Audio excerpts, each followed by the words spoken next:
Alright, legends, welcome along to a new episode, and it has been 2 days late. As per usual, I suck at trying to keep a schedule. I do apologise, but yeah, it is what it is.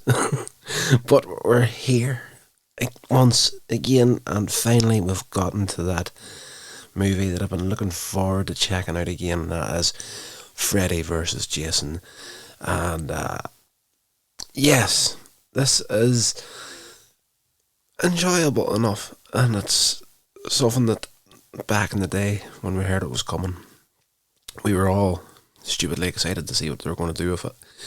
And they do what makes sense to do with the characters, but in all fairness, the biggest problems we had with it back then, and even to an extent now, even though the film makes complete sense, is the fact that there's not really a lot of confrontation between Freddy and Jason in the movie.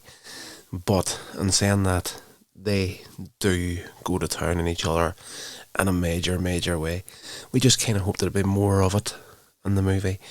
But yeah, so essentially, in Freddy vs. Jason, Freddy's been in hell since his last defeat, and he's no longer able to invade children's dreams as the adults at Springwood have managed to defeat him by getting the children to forget about him. So they're actually medicating the kids with dream suppressants, and they've wiped out all records of Freddy Krueger, so he's not even an urban legend at this point. So he's completely powerless. He can't do anything. So at the beginning of the movie, we get a good kind of update of Freddy and who he is, what happened to him, how he became the major villain that he is, and it's Freddy himself breaking the fourth wall and actually speaking to the viewer, and yes, it's good. It's a good opener to the movie, but he decides he's going to resurrect Jason Voorhees, and he appears to Jason in hell as his mother Pamela, and he manipulates Jason into killing the teens of Springwood. So he brings him back, sends him to Springwood to create fear in the town, and he's hoping that the people will make the connection that is this Freddy Krueger that's doing this, and that's pretty much. Jason can have the kills, Freddy will take the glory, which will give him enough power to return himself. As far as the teenage characters go in this movie, of course we're going to have your standard issue Freddy Krueger / Jason Voorhees movie with the kids involved. Laurie Campbell, who lives with her widowed father, is having a sleepover with her friends Kai and Gib. They are later joined by Trey, Gibbs' emotionally abusive boyfriend, and his friend Blake. Jason turns up, goes into the house, murders Trey, and I don't know, there was something about that murder in this movie that was kind of freaked you out a little bit, because he stabs him. He's on the bed, of course. We've got the standard issue sex scene in the movie that you're always expecting whenever Jason Voorhees is about. Not that he ever gets any, but they play into all the tropes of both franchises in this series. So these two kids get it on in the bed, and Jason enters the house. Trey's in there on his own while she's having a shower, and he stabs him through the back with a machete, and then grabs the top and the bottom of the bed and folds it up and sandwiches the kid in between it. So the kid's lying on his stomach, so he's broken in half essentially. And there's something about that there, even though after the graphic sort of thing that came before it, there's something about that sandwich that was like, oh gosh, I don't like that. Anyway, the first murder happens. The police turn up and suspect Freddy, and after a nightmare, Blake awakens to find his father decapitated by Jason, who then kills Blake himself. The police call it a murder-suicide. They're doing their best to pretty much, even though these murders are starting to have the hallmarks of Freddy and the way that it happened, the police are still trying to cover it up. They know what's going to happen if the truth about Freddy gets out. He'll come back in a major way. But yes, we do have a police officer in there that's not as slow as the rest of them, let's just say. And he's starting to realise that, oh, this is like a copycat killer of the old Jason Voorhees Crystal Lake murders. So, yeah, he's also the one that's suspecting Freddy as well. So, it's, yeah, it's an interesting enough story for what's going on, but, you know, you were kind of hoping there'd be more Freddy versus Jason. Honestly, like, it's just, for the longest time in this movie, it's kind of, stop it. Laurie's ex-boyfriend, Will Rollins, and his friend Mark Davis, turns out they were forcibly institutionalised at Weston Hills Psychological Hospital, and they're made to take hypnosil to suppress their dreams because of their previous contact with Freddy. Of course, we've already kind of covered that. And they managed to see where they're getting their medication for the day from the guards and the nurses and the psychiatric hospital. There's a TV on in the background, and they see a news report about the killings, and it prompts them to escape and return to Springwood to warn Laurie about Freddy. That night, Laurie and the others attend a rave in a cornfield, and Freddy tries to kill Gibb in a nightmare, which is your standard. And again, it plays into a lot of the tropes of both movie series, and it's your standard Freddy chasing his victim through the boiler room nightmare, and just as he's about to go in for the kill, her chest explodes in the dream to Freddy's surprise, and then she withers and disappears, and it turns out that Freddy starts screaming, "No, she was mine, she was mine," and we then discover that in the real world, while she was asleep, she passed out essentially in the middle of the cornfield from drink and whatnot, and Jason came across a kid that was trying to take advantage of her while she was sleeping, and he killed the two of them. So Freddy is now getting extremely irritated that Jason haven't been brought back to kill for him, is now out of control, won't stop killing. And yes, well, Laurie and Kia escape the rave with school nerd Charlie Lieberman and stoner Bill Freeberg after dropping off the three in a confrontation with Dr. Campbell, who was responsible for having Will and Mark committed to Weston Hills over Will's certainty that he saw Laurie's father murder her mother. Will and Laurie head to Mark's house only to see him getting killed by Freddy. And a great little sequence where we're sort of skipping between the dream world and what's happening in reality, and Freddy's actually trying to get him to take a message back to everybody else, and the kids are refusing to do it in the dream. So Freddy kills him, and in the dream he's like setting fire to him. And this happens in reality as well. And we see after the kid dies that on his back there's burned into his skin Freddy's back. So yeah, just one thing about that rave in the cornfield. There's a great visual in there where two of the kids actually set fire to Jason, and Jason's walking through the cornfield on fire, hunting one of these kids down. That's a great visual sequence in the movie. Yeah, so where are we at right now?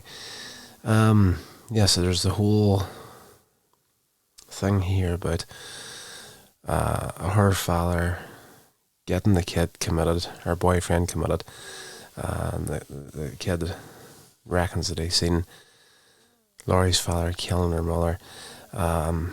So yeah, they run after a confrontation with him, and yeah, Deputy Scott Stubbs, believing Jason is a copycat killer, makes contact with Laurie and her friends, who deduce Freddy's plan.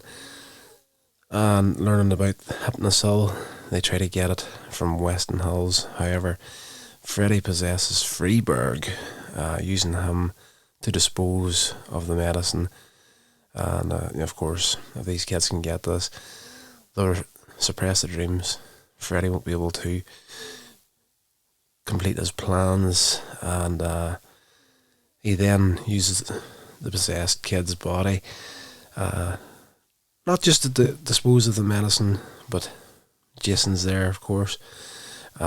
Kills Stubbs, and Freddy uses Freeburg to tranquilize Jason, causing him to fall asleep after slashing Freeburg in half. So again, playing into some of the tropes of the series as well. Of course, possession was a big part of Nightmare on Elm Street Part 2. The teens devise a plan to pull Freddy from the dream world into reality. Just previous to the psychiatric hospital, Freddy actually manages to slip into Laurie's dream, and she manages to rip his ear off the side of his head and awakes, and in the real world she's holding the ear. So, they work out that if you bring Freddy into the real world, he is susceptible. So, again, going straight into stuff that we've all seen before, existing tropes that have happened throughout the series. So they devise the plan to get Freddy out of the dream. This is exactly what happened in the very first Nightmare on Elm Street movie.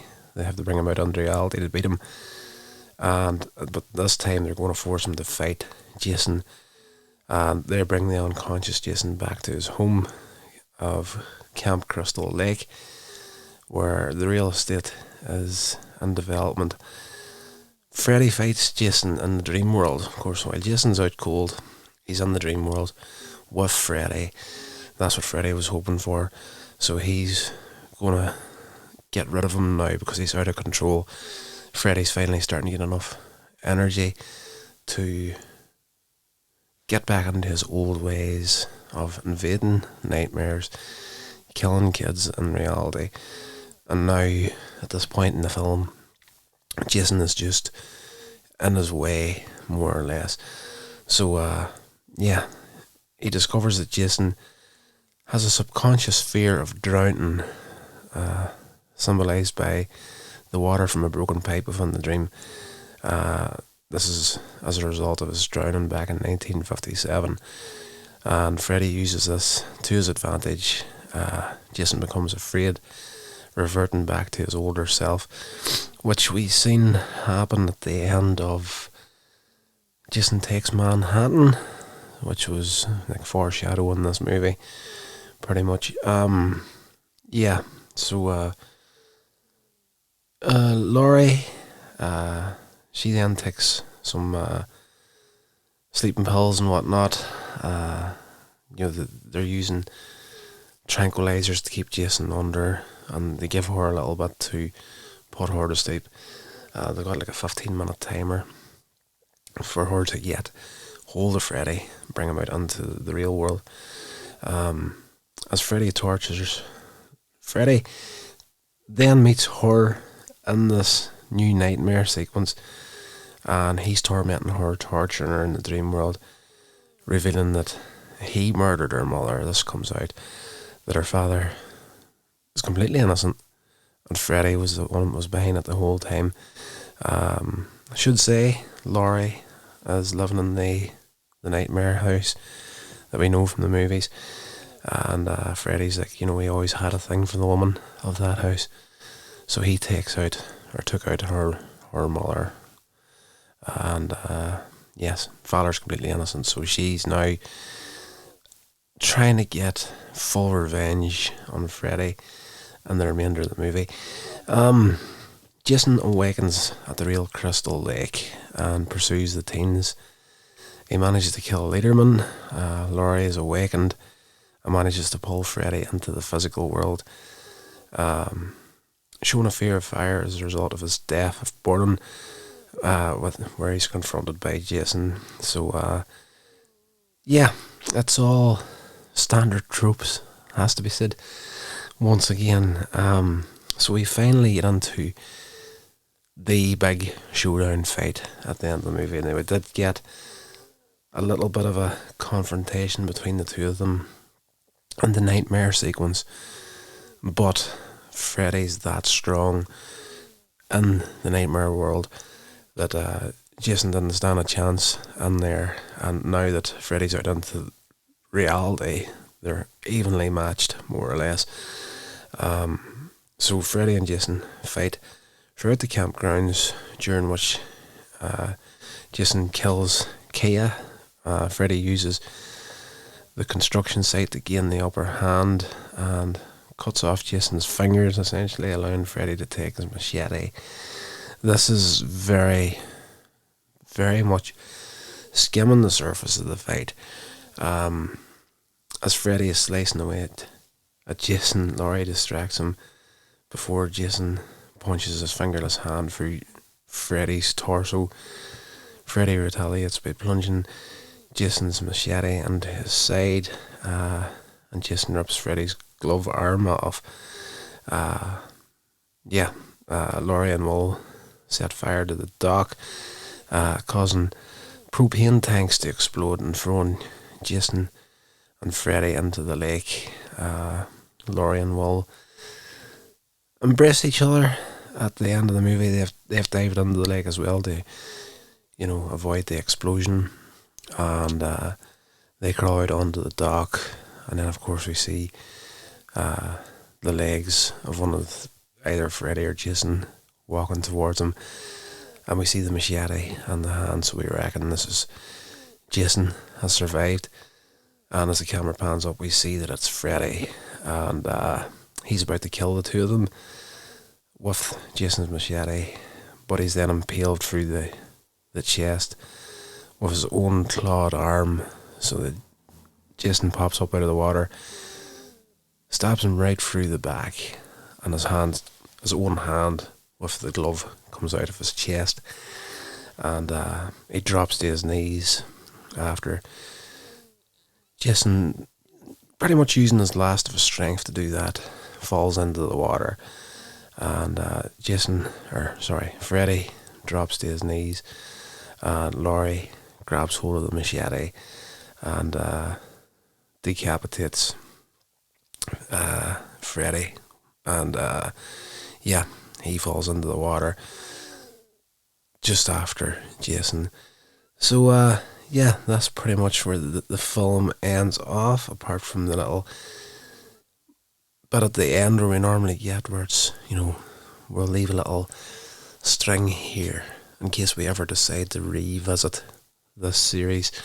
And the following morning, Jason emerges from the water holding his machete and Freddy's severed head in his right hand, and Freddy then again breaks the fourth wall, winks at the camera, and laughter is heard in the background, and just gives you something to think, right, we may at some point come back and visit this again. This movie for me was a good enough time. You know, it's again, as I say, you were kind of hoping that there'd be more. You get a movie, it's called Freddy versus Jason. You would sort of hope that there'd be more of the confrontation between the two of them. Maybe last a little bit longer. Like I would have liked a little bit.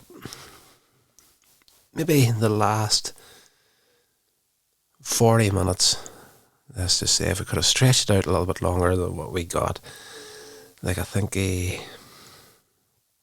I'm just haven't actually timed it, but I would reckon the actual fight between Freddy and Jason couldn't have been any longer than maybe 10 minutes of even that there of screen time. But yeah, what we did get was pretty good. You know, it is what it is. We finally got Freddy Krueger versus Jason Voorhees, and it's very easy to be sat in your ass watching a movie and thinking, I wish they had done that better. But it is what it is. The movie had a budget of $30 million, and it made $116.6 million at the box office. And I do believe that's the highest money that was made in all the movies put together. You know, I think it earned more than the Nightmare on Elm Street movies and the Friday the 13th movies. But it received mixed reviews from critics. Of course, again, one of these films that no matter how hard you try, you know, people are going to have a bit of a problem with them because, again, as I say, I would like to have had more of the confrontation between the two of them. So, yes, I think now I had read something somewhere here. Yeah, I had said in what was the film? I'm trying to recall which one it was of the Friday the 13th movies. That last one where Freddy's hand grabs hold of Jason's glove or Jason's mask and pulls it under the earth down to hell. I did say that I did see the Necronomicon in a house in that movie, and it says what I came across here was the film marks Robert Englund's final cinematic appearance as Freddy Krueger.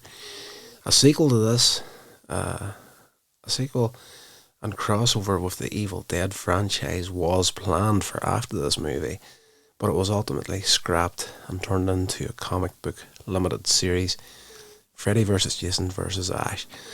So they had planned to actually put it on screen, but didn't get there. And probably because of the fans been little bitches about everything as usual. And again, I can't really say much because I'm sitting here in this podcast episode and thinking to myself, oh, I wish they had done better. I wish there had been a wee bit more of the confrontation between the two characters, because it's, you know, it's and again, it's very, very easy to be sat in your ass and been the couch critic that knows more than the people that actually put the thing together. But it's a good movie. I enjoyed it, I have to say now. But the only thing I would say is, again, that final confrontation, wish just had been a little bit longer. But that's good now. It was good to see Robert Englund back as Freddy for one final outing, and yeah, it just seemed to be at that time, and I don't know, like I'm only spitballing here, but I think the rise of reality TV and whatnot was starting to hit hard. That definitely was in the UK here at that point, and people seem to be, you know, falling off horror movies and that sort of thing in favour of sitting at home watching people and like the Big Brother house and shit they get. So I don't know. The attendance at cinemas and that were definitely starting to dwindle at the point this movie came out.